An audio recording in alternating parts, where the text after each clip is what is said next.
Hi there!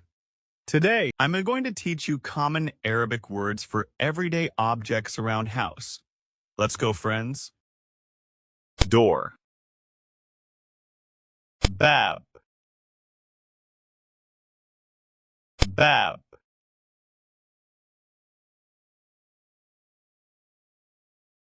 Chair. كرسي كرسي Table. طاولة طاولة Bed. سرير سرير Kitchen.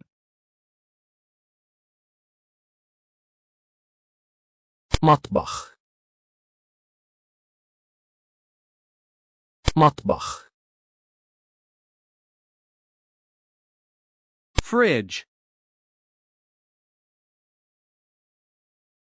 ثلاجة ثلاجة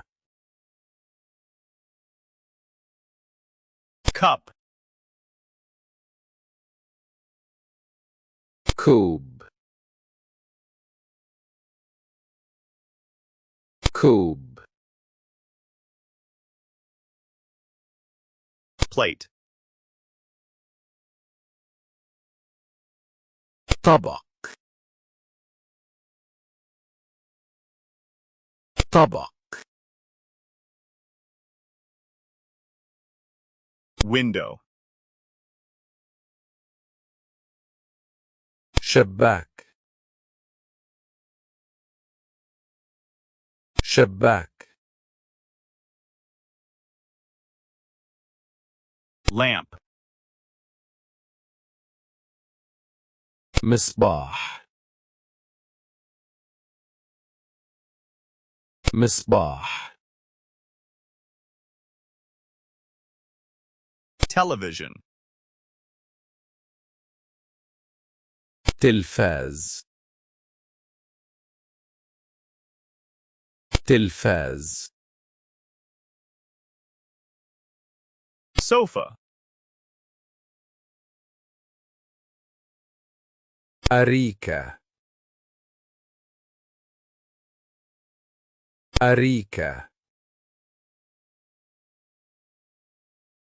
Curtain.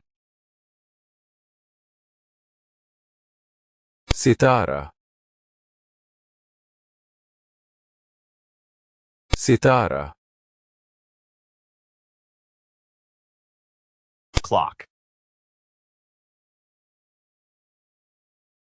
ساعة ساعة Mirror. مرآة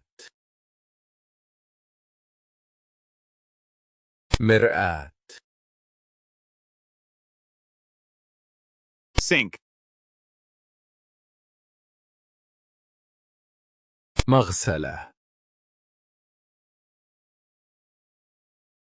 مغسلة Towel. فوطة فوطة Soap.